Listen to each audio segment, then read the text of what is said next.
Welcome to downtown Milford, Michigan. This is the village of Milford, population 6,100 people. This was home for me from 1957 until 1968. Above us, we see that the clock even works, ladies and gentlemen. It is exactly 12 minutes past 12 here.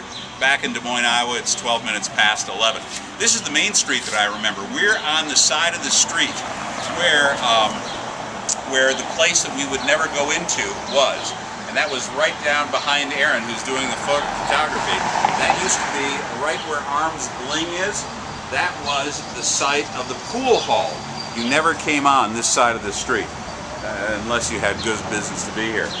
Looking north, or that's looking south, so looking north, all of this obviously has been well landscaped and well done. Far up on the corner was the McMartin jewelry store. We took a still picture of that. The more modern building, it's in the light brick there, that used to be the Chamber of Commerce building. Right next to it, the Beckleys owned that building, and they had the Sears and Roebuck catalog store. Maybe it was JCPenney Cadillac store here in town. Anyway, lots has changed in 38 years. And this is just an opportunity just to come back to the old home place. Right across the street from where we're at is the bank. They call it the PNC Bank. I have no idea what that means. That was the bank that I had my first checking account and savings account. I opened it with $10 for my paper route money in about 1960. Anyway, the whole town has clearly changed. It is very cool. They have music piped out throughout all the downtown locations, sidewalk cafes, very clean, neat, and orderly. 6,100 people. It seems like it's a tourist spot. Standing in front of 757 Manarddale Court. This house right here, the yellow one, with the garage in the back, was the house for Bob and Helen Strong, who is now my stepfather, who's deceased for several years. So this is where Bob and Helen lived with the two girls, Judy and Cheryl, all the time that we lived over on the other corner here on Manarddale Court. The houses are so small, I can't believe. They used to be, of course, in a child's mind, they were awfully large, but today, coming back here 38 years later, they certainly are small. This is looking down Manarddale Court. I'll show you the hill in just a minute. The house that you're looking at right now was the house of Steve Bollinger. Steve was a lifelong friend for 100 years, a great guy. Stephen, his mother's name was Sally. Great house over there on the corner belonged to the Comeths. The guy that taught me how to drive was in the next house, and that is 700 Manarddale Court. That belonged to the McDonalds. And the McDonalds, of course, owned the nursing home over in Howell, Michigan. Next to that, 710 Manarddale Court, was the Andrellises. That's the first time I knew that people could have foreign names that ended in an S. And this is 720 Manarddale Court. This is a home that I grew up in from age 7 until I was 18 in 1968. It certainly does appear a lot smaller than what it was. You can see the trees in the background on the right-hand side. Those are the famed chokecherry trees that we would have these chokecherry fights, my brother John and I. So coming back here 38 years after I've been here, this is just so amazing. I remember building the garage, the front lawn. I remember when it was nothing but dirt, and we put the seed on there. So this is kind of this interesting opportunity to come home. My bedroom would have been the front bedroom on the right-hand side. The smaller window in the middle would be the bathroom. The big window in front used to be curved out. I mean, not curved out, but tilted out. It was tilted out at almost a 45-degree angle, a 30-degree angle. I don't know why, but that's the way they built it in those days. The basement was all refinished. Next to this house is the yellow house. That was the Kinstall house. He was a dentist here in town.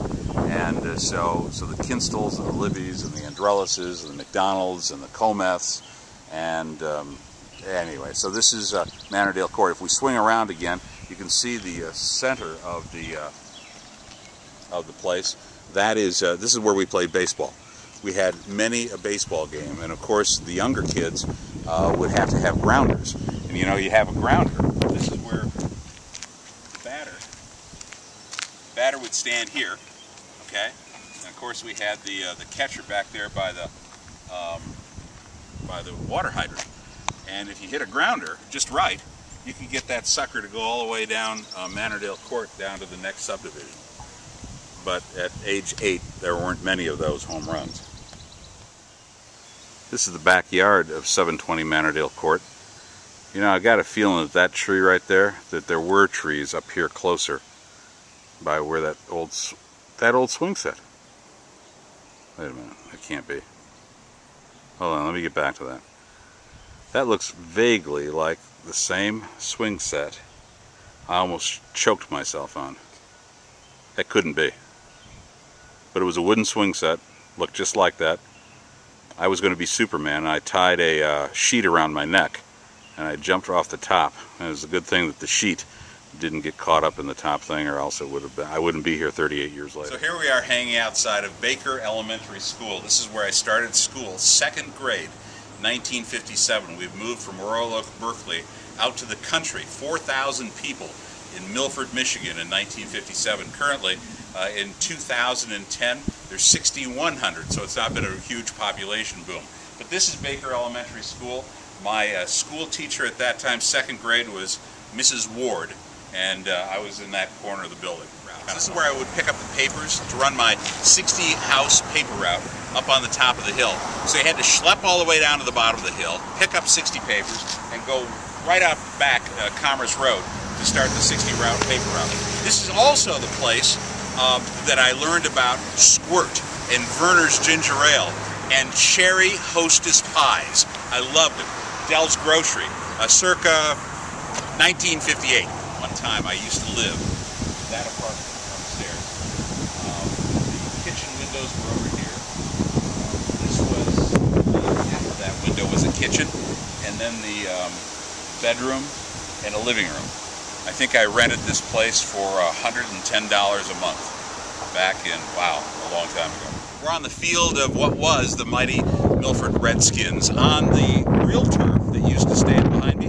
This is where the Milford Redskins used to roam, constantly crushing their opponents day after day, Friday after Friday. The lights were up, the buses were here, and the whole place rocked. Now, sadly, it is the Milford Mavericks. The turf that I'm standing on isn't real.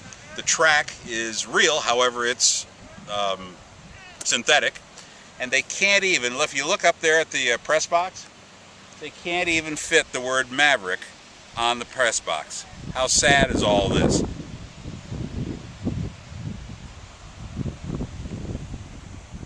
I'm standing on the south end zone of the Milford field. Look what else they've had to do here. They've put up a soccer goal.